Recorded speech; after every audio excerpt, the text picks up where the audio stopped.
The name of this night that we put together is called Purest Worship. And we got this from the book of Luke, chapter 4:8. Jesus answered, "It is written, worship the Lord your God and serve him only." And the context behind this is after Jesus was baptized, and after he spent 40 days in the wilderness, and it says Satan tempted him after the 40 days. And the second temptation that Satan gave to Jesus was, if you worship me, I'll give you authority over all the earth. Everything in this earth I'll give you. And Jesus answered with this verse, "It is written, worship the Lord your God and serve him only." So through this verse, we're able to see that the Lord is a jealous God, that our God is a jealous God. He does not want his creation to be worshiping other gods. Just so no one is confused about what it means that our God is jealous. It ties in with how our God is love, that the Lord is love. His jealousy doesn't stem from anything negative or anything bad, but his jealousy stems from how he loves us. In him loving us, he wants the best for us. And him being God, he knows everything, including that whenever we go to any other thing, whenever we look to anything for peace or fulfillment, or anything else other than him, that we will not be filled, we will not be satisfied. So our God is a jealous God, and he wants and desires us, his creation, to be worshiping him and him alone. In fact, it says in Exodus chapter 34 that our God's name is jealous, with a capital J. Our God desires and demands that we find our greatest joy and fulfillment in him and him only. My main point isn't about jealousy, how our God is jealous. I want to talk about how he wants our purest worship. What does that mean? What does pure mean? What does purest worship mean? What does that even mean? A pure worship is a worship that is not tainted by other things or for other things. Obviously, if you guys have been in the church, it makes sense that we are to worship our God and only him. You hear about stories about the Israelites worshiping other gods and then getting smited or worse. But how do we do this? How do we worship purely? Purity comes from our heart. If you guys are anything like me, when I think about the days when I first got saved, those few weeks after I got saved, I was so what we call on fire for God. In every moment I wanted him, and I thought about him, and every prayer and every song that I sang just came with tears of gratitude and joy.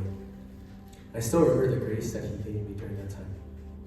How lovely it was, how great I felt. It was amazing. And this season, when I look back, I can see that it was pure. It wasn't tainted by anything. And I want to make a clear distinction between purity and perfection. That our worship will never be perfect. That in that time, when I first got saved, my worship wasn't perfect. I didn't have perfect nor even good theology. I didn't know about the Trinity. I didn't know what prayer was. I didn't know about baptism. Purity and perfection are two different things. And the reason why that's important is because we cannot be perfect, nor is he asking us to be perfect. Jesus already paid for perfection. Heaven's standard of perfection was already met by Jesus. All he asks us is to believe in him, to bring a pure heart to him. Worship is not about our performance. Like I said, pure worship is from a pure heart. It's not about hitting all the notes in a song. It's not about staying on beat in a song. It's not about dressing nicely on Sunday. It's not about giving all your income to the church. It's not about that. Those are good things, but that's not pure worship. Pure worship comes from a pure heart. Joel chapter 2, he says, "Return to me with all of your heart. Rend your hearts and not your garments." God says, return to me with your heart, not your garments. Rend your hearts before me, not your garments. He doesn't want your garments. What does that mean for you? Maybe that means overthinking about the notes of a song, overthinking about how you look, overthinking about looking holy, things like that. Some of you might also be wondering why it's called purest worship, not just pure worship. How can something that's pure be even purer? That doesn't make sense. And you're right, it kind of doesn't make sense. But I want to do an experiment. Everyone, I want you to raise your right hand as high as you can. Okay, now raise it a little bit higher. Now some of you, put your hands up. Now some of you, when I asked, raise your hand as high as you can, you raised it very high. It was pretty high. But then I asked you to raise it even higher. But how can you raise it even higher if I told you to raise it the highest you can? It's not possible. It's the same with us and worship. Oftentimes we think we're worshiping purely. We think, oh, I'm too busy, I can't give this, I can't sacrifice this. I'm already sacrificing a lot.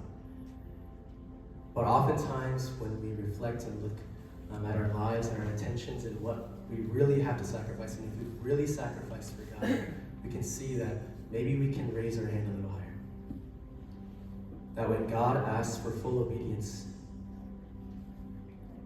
and maybe we think we're being obedient, but maybe we can raise the hand a little bit higher. So that's why it's called purest worship, and not just pure worship.